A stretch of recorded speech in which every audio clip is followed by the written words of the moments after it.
Everyone, Nipu লাইফস্টাইলে সবাইকে স্বাগতম। আজকে একটি মজাদার রেসিপি নিয়ে চলে এসেছি, ডিম আলুর পাতলা ঝোল, তার সাথে বুটের ডাল। এই খাবারটা যে আমার কত ভালো লাগে বলে বোঝাতে পারবো না। এই যে দেখেন, আমি কিন্তু আমার ডালটা হালকা আদা, রসুন, হলুদ, মরিচ আর দুটা তেজপাতা দিয়ে সিদ্ধ করে নিয়েছি।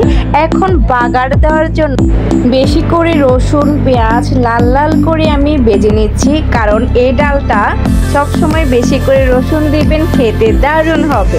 এই যে দেখেন, আমার কিন্তু রসুন পেঁয়াজটা হয়ে গিয়েছে।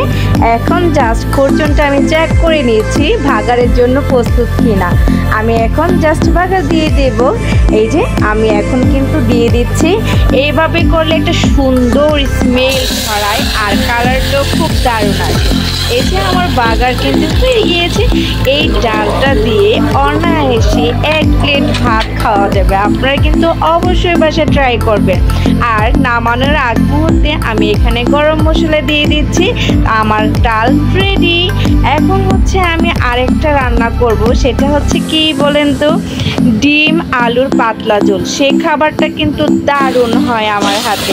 এই যে আমি এখানে হলুদ, মরিচ, আদা, রসুন, পেঁয়াজ আর হচ্ছে ধনিয়া গুঁড়ো, জিরে গুঁড়ো দিয়ে মশলাটা কষিয়ে নিচ্ছি, কারণ মশলা কষানোর উপর হচ্ছে রান্নার টেস্ট নির্ভর করে। আর আমার রান্নার কালারটা কি দারুণ এসেছে দেখেন তো। আমি এখানে জাস্ট একটু অল্প করে জল দিয়ে দেব, কারণ আর একটু কষানোর পরে আমি এর মধ্যে আমার সেদ্ধ করা আলুগুলো দিয়ে দেব। আপনারা সেদ্ধ না করে রান্না করতে পারেন, বাট সেদ্ধ করে নিলে হয় কি তাড়াতাড়ি তরকারিটা রান্না করা হয়। এই যে দেখেন, আমার কষানো মশলার উপরে আমার সেদ্ধ করা আলুগুলো আমি ছোট ছোট করে কিপ করে নিয়েছি। এখন জাস্ট এখানে কষিয়ে নেব। আর এই যে দেখেন, অনেকটাই কিন্তু কষানো হয়ে আসছে। আমি এইটা একটু মাখা মাখা করব, তারপরে হচ্ছে এর মধ্যে আমি ঝোল দিয়ে দিব।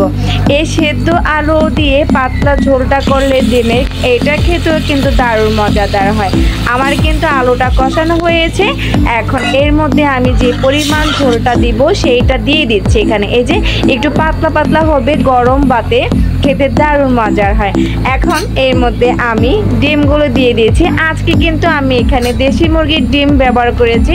আপনারা যে যে এরকম ডিম খেতে পছন্দ করেন সেগুলো দিয়ে দিতে পারেন। আমি এখানে প্রায় 5টা দেশি মুরগির ডিম দিয়ে দিয়েছি। আমার কিন্তু তরকারিটা অলরেডি হয়ে গিয়েছে।